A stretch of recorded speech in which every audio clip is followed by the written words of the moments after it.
Hello, welcome back, my favorite movement enthusiasts. We are on our way to talk about one of my favorite, if not my favorite topics to talk about, pull-ups. How to go through our pull-up journey, because starting and learning our first pull-up is just the beginning. What comes after that? We're gonna get to the bottom of it, and we're gonna do it today. So if you're ready, let's get right into it. So before we get into the nitty-gritty, we have a couple of warm-up exercises. 3 to be precise, all designed to work on a specific muscle group and to activate it right before we can get started. For number 1, you're not going to be surprised with hanging. You can do a passive hang, you can switch to an active hang, hold for a handful of seconds, activate those muscles, release and repeat for a couple of times. I would suggest, however, at least the very first round to be a passive hanging session. Maybe you do both hands, maybe you do a single hand. Whatever it is, we want to decompress our shoulders, stretch out the musculature and activate it first before we get into our real pull-up game.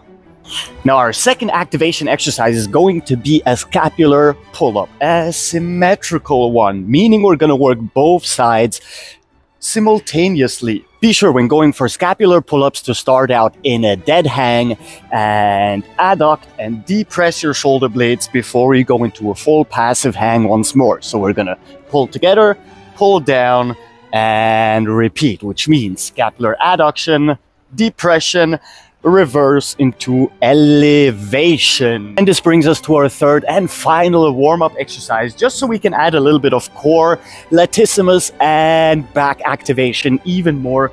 We're gonna do some tucked levers. Pull your legs in, switch to a parallel to the ground position, reverse the whole process and repeat just for a handful of times.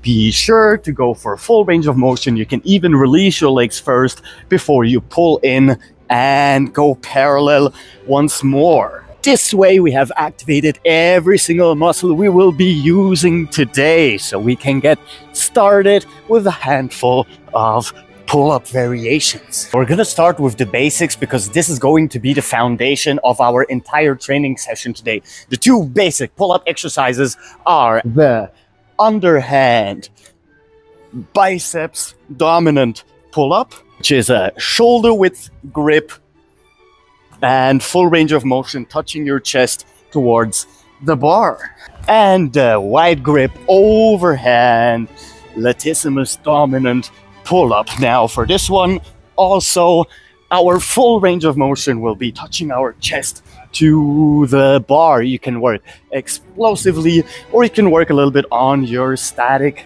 or slow twitch strength. Now, most people wonder if and when you have learned the basics, meaning the biceps dominant and the latissimus dominant pull-up, how many repetitions before you can move on to the next one. And I would say probably between 5 and 10 before you actually have the strength to move on to the next one. But that's not uniform, meaning for most people it's going to be different. And I would suggest try every single one of those variations out before. Maybe you can do one even though you can still only do one latissimus dominant pull-up. Maybe you can do the archer pull-ups even though you can only do a single lateral switch with the shortest range of motion. So try it out and try and play with it a little bit. Most of you will have a lot of fun just finding out what's possible and where they are still lacking either strength, muscle endurance, or even just the technique that they need to work on a little bit. Now, for our first advanced pull-up variation, we will be working with a staggered grip only for a single reason, and that will be control, meaning over and underhand grip mix, and as always, full range of motion, chest to the bar.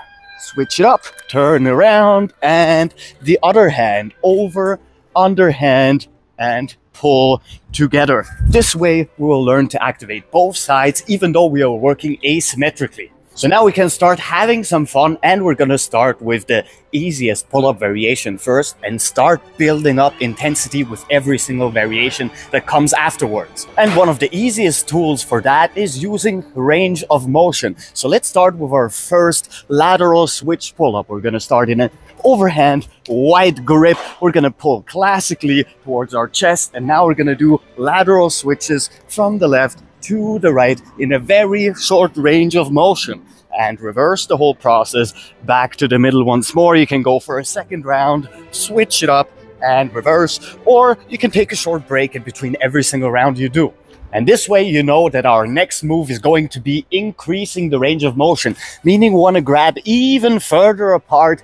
The difference is going to be when we pull up, our pull will be shorter, but when we move laterally, we can extend our arm fully, and we want to have some upward rotation in our scapula. Bring that shoulder over the bar, switch, extend the other side before we move to the back as always, and reverse. A controlled movement. Don't just reverse and let yourself fall back. We want to use the decentric or negative movement as well to build negative strength. So let's increase the challenge level and move to another very wide grip pull-up that's going to be absolutely insane, because we will be doing archer pull-ups, which are dominant on one side and supportive on the other side, meaning one side does most of the work while the other side is basically just there to help us go into a full range of motion. Be sure to keep one arm fully extended and bring that shoulder all the way either to touch the bar or over the bar. And this brings us to our hardest variation, but not our last exercise, so be sure to stay around. We're gonna start as usual in another very wide grip, and this time we go for full circles, meaning we're gonna put together everything we learned over the past couple of variations: how to move our scapula, how to switch laterally, and how to pull up diagonally first before we switch sides. So we have the latissimus pull-up, we have the archer pull-up, the typewriter pull-up or the lateral switches, the short ones and the long ones, and the circular pull-ups. Now, it shouldn't surprise you that we end every single pull-up workout or even just back workout with a passive hang, and I would advise to learn how to do it on one side, because the decompression and the stretch is insanely effective, much more than when we would do both hands together. So now that we have all of these variations, I'm pretty sure there is a big chunk of learning to do for you and a couple of advancements you have to go through until you can go for the next level up in calisthenics. But I can assure you, if you master all of these exercises, you are basically already an advanced calisthenics athlete, and then you can come back and we can go for the next and the next and the next level. With that said, sadly, that's all the time I have left for you today. However, if you like the video and subscribe and check out others, because we have new videos on this channel every single day. Captain Cairo, peace out.